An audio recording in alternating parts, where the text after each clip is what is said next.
Hey, welcome to the show. I'm John F. Keatley. Thank you so much for joining us from beautiful Plymouth, America's hometown, Massachusetts, behind enemy lines. I'm John F. Keatley. As I said, you can call me Jack, and it's a happy Sunday morning. Thank you so much for joining us. Kind of gloomy here in Massachusetts, but hey, what can you do? Time to seize the day. And I wanted to join you this morning to talk about the NFL and how they've come to their senses. They seem to be the voice of reason in the whole COVID situation in this moment, as Congressman Presley would say, in this moment. Whenever you hear a lefty say in this moment, you know what they're saying, like, because everyone's racist. In this moment in America, um how can you ask me to do that? Because yeah, you know what they're saying, in this moment. So in this moment of COVID, the NFL is the voice of reason. Shockingly, it's good news. And let's take a look at what happened yesterday. Got my notes up there. I'll put them up there. I know I might come. Hold on a second. Come as a shock to you that I don't do this with a teleprompter, but no, it's just off the top of my head and the notes. So you might notice the background today a little bit different. This is my home studio, and for the first time ever, we're using StreamYard to broadcast the show. It does work better with two monitors, but we'll see if we can get through this. So AP, we'll go with the AP today. NFL reduces testing for asymptomatic vaccinated players, by Rob Maddie, with 2 A's and 2 D's. Okay. So there's Goodell. Only vaccinated players and those experiencing possible symptoms of COVID-19 will be tested starting on Sunday under the NFL's revised protocols.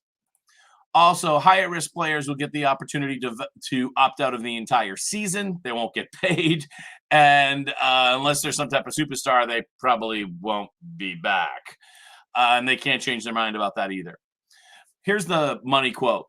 Medical information strongly indicates that this variant is significantly more contagious, but less severe than prior variants. And that is true of what we're hearing from South Africa, where this thing apparently all started, particularly for people who are fully vaccinated and have received a booster shot. Well, actually, I've read some other information that that's not the case, but that's what the quote says anyways from Goodell. Not that I'm a big Goodell fan, in any way, shape, or form, but he's right on this one, or at least the first part of the sentence, he's right. Now, here's the moneyer part of the money quote.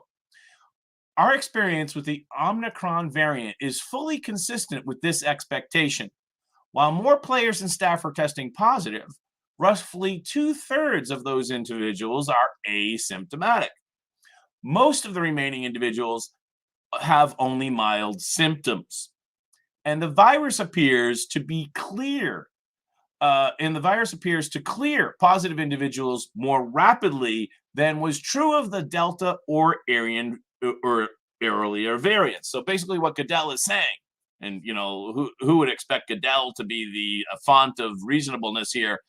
He's saying that more people get it, it's more contagious, it's much more mild, and when you get it, and then it's over fairly quickly. So in other words, it's what some other people have called, and I mentioned this in yesterday's video, it's Omni Cold. It's Omni Cold. Almost everybody gets it. It's no big deal. And then it's over fairly quickly. Omni Cold. And again, these are the experiences we're also seeing from the data coming out of South Africa. Until now, vaccinated players have been tested weekly.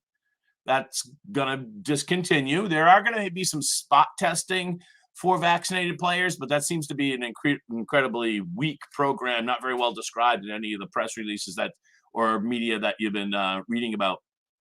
Unvaccinated players will continue to test daily because, of course, if you're unvaccinated, you're, of course, a COVID criminal, effectively. I can't remember the percentage of people vaccinated in the NFL. Maybe one of you can comment on that, but I'm pretty sure it's like 90 plus or something like that. The Players Association has advocated for daily testing for all players since before the season, but the league and the union agreed to decrease testing instead. You might want to ask why. Why was that? Well, because this week 15 of the NFL, they had to postpone 3 games, and they were really quite concerned about week 16 and how that could affect the playoffs. And it was pretty obviously if they had to postpone 3 games this week, I mean, what is the possibility they could have to postpone like 9 or 12 games next week 16?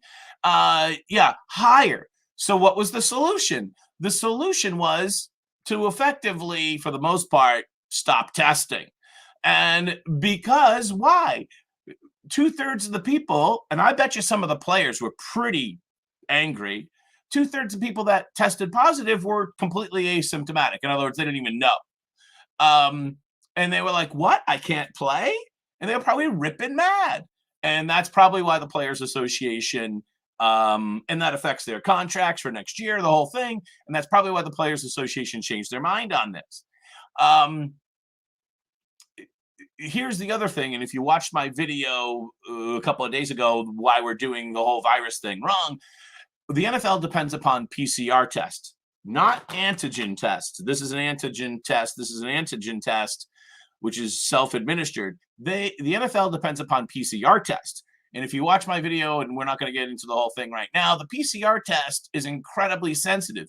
It's too sensitive. And basically, the PCR test dials the sensitivity up to 11. And as a result, they're detecting remnant or dead virus. Even Dr. Fauci says that you shouldn't test beyond what we call 35 cycles.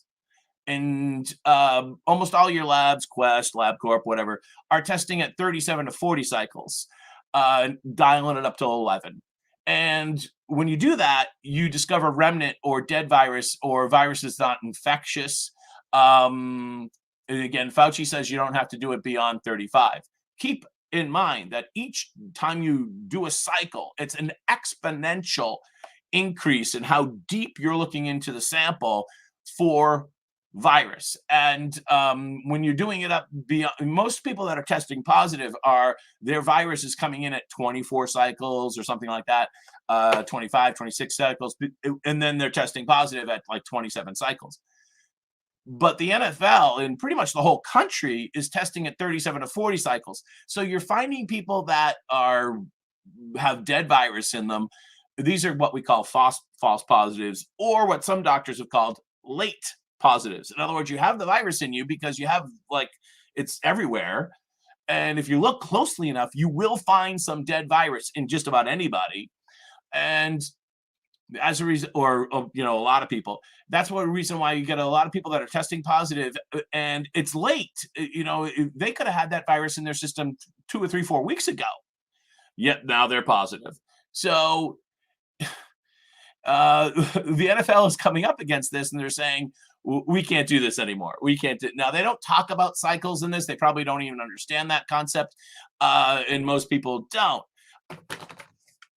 But they are allowing players, and they're going to provide these, I think, for free to players, self-tests. And if you self-test positive, then you can report that if you want to.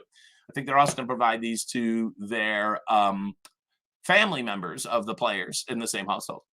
All right, so until now, vaccinated players were tested weekly. NFL's Players Association has caved on this.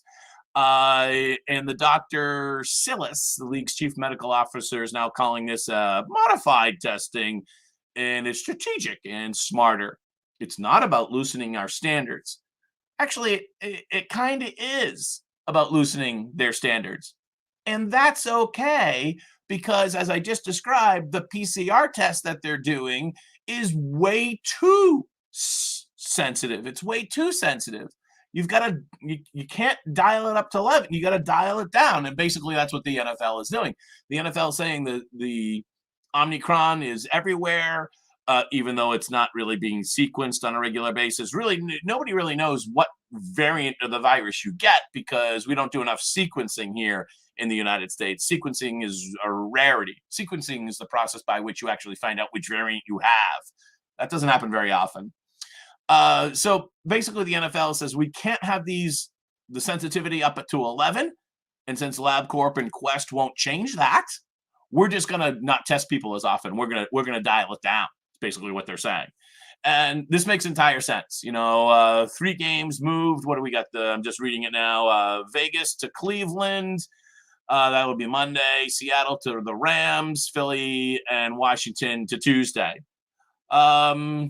Vegas to are any of those good games? Cleveland's not as bad as a team as they.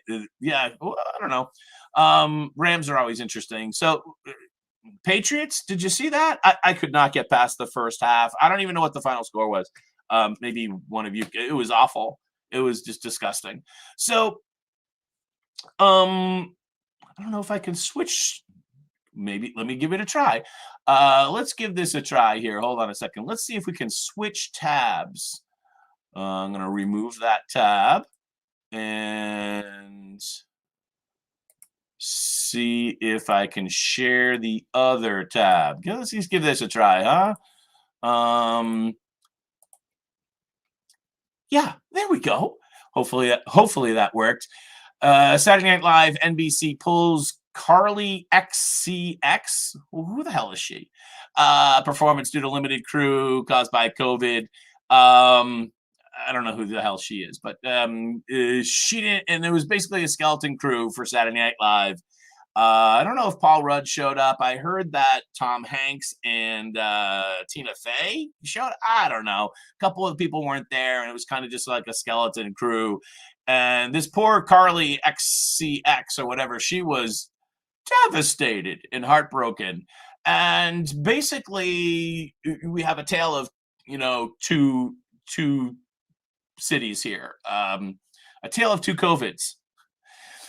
You have the NFL with a very reasonable approach to the problem, and we have Broadway and show business with a very unreasonable approach to the problem. I wonder how long it's going to take until at Saturday Night Live, NBC, Broadway start to look at things the NFL way. Who knows? But probably never, because they just cannot get off the virtuing signal of they're addicted to being a victim of COVID. They're addicted to being a victim of COVID. If it's one thing you can say about the NFL is they only have one God, and that's money, right? That's money, and they're looking at this and they're saying there's no way now that we're canceling 12 games next week. If 2/3 of the people that are testing positive fail fine, we're just not going to do that. They're not insane. But apparently Broadway and Saturday Night Live they're crazy. So how does this affect you? Well, it's good news if you're an NFL fan. Lastly, I just want to wrap up. Why do I have this test here? Well, it's a good prop for the video, but more importantly, why I have this test here is because Christmas is coming. And we've had some issues in our family of some people that are excessively vulnerable. And this year, part of our family didn't want to get together if you were unvaccinated, if you were unclean. And so that was some strife. And as a result, what we've decided to do is, well, first off, the first suggestion was everybody had to wear a mask. And we're like, we're not wearing a mask to Christmas, not gonna happen. And then it was like, well, only the unvaccinated people have to wear a mask. And then finally, we're like, vaccinated people can get and spread the virus. And they were like, oh, that's not true. Until one of them who was vaccinated got and spread the virus. Then they're like, oh, that is true, Jack. So now what we've decided to do is that everyone that goes to Christmas, so this will be New Year's Eve, or Christmas Eve, is going to get tested, whether you're vaccinated or not. And if you want to wear a mask, you can, you freaks. But no, I didn't mean that. I didn't mean that. But did you see the guy on the plane that wore the red thong and then got thrown off? That's brilliant. And I think his quote was like, if you want to prove something that's absurd, you do something absurd. And the thong like covered his nose and his mouth, so I don't know why he got thrown off the plane. He got thrown off the plane because he was poking fun at them, even though the mask was just as good as anything else, really. Um, so we've all decided that as long as everyone's equally tested, that'll be fair enough. No mask, or if you want to wear a mask, go right ahead. But nobody's going to be required to wear a mask or feel pressured into a mask. As long as everyone tests negative that morning, and we do mean everyone that attends, then that's great. That's the beauty of the antigen test, is that it's like a 15-minute test. You get the answer right away, and you can do it on the kitchen counter, and you're done. The PCR test takes like 36 hours to get back. That's another problem that the NFL has with the PCR test. And a lot of people don't get PCR tests, your average person, until you actually feel bad. So you get this cold or whatever, and then you make a doctor's appointment, and you're not getting this PCR test for you're not getting the result for like a couple of days until you finally get an appointment, go there, get the swab, and get the result back a day and a half later or so. This you get back right away. Oh, Jack, it's not as accurate. That's right. It's not as accurate. It's about 10% of the time, this is not going to be accurate. The beauty of it is, if you do feel sick, you can test yourself again in like 5, 6, 7, 8 hours. Well, you can test yourself again 5 minutes later, but that doesn't make any sense. Let some time go by, and you can test yourself again. The chances of you're going to get 2 false negatives in a row with an antigen test, as long as you're following the directions, which are fairly straightforward, are pretty darn slim. So that's pretty much the update. Way to go, NFL. Broadway, you're out of your mind. And Saturday Night Live, you're out of their mind. But I'm not, and neither of you. Hey, thanks for watching. I'm John F. Gately. You can call me Jack, from beautiful Plymouth, Massachusetts, America's hometown, behind enemy lines. Have a great Sunday. Bye-bye.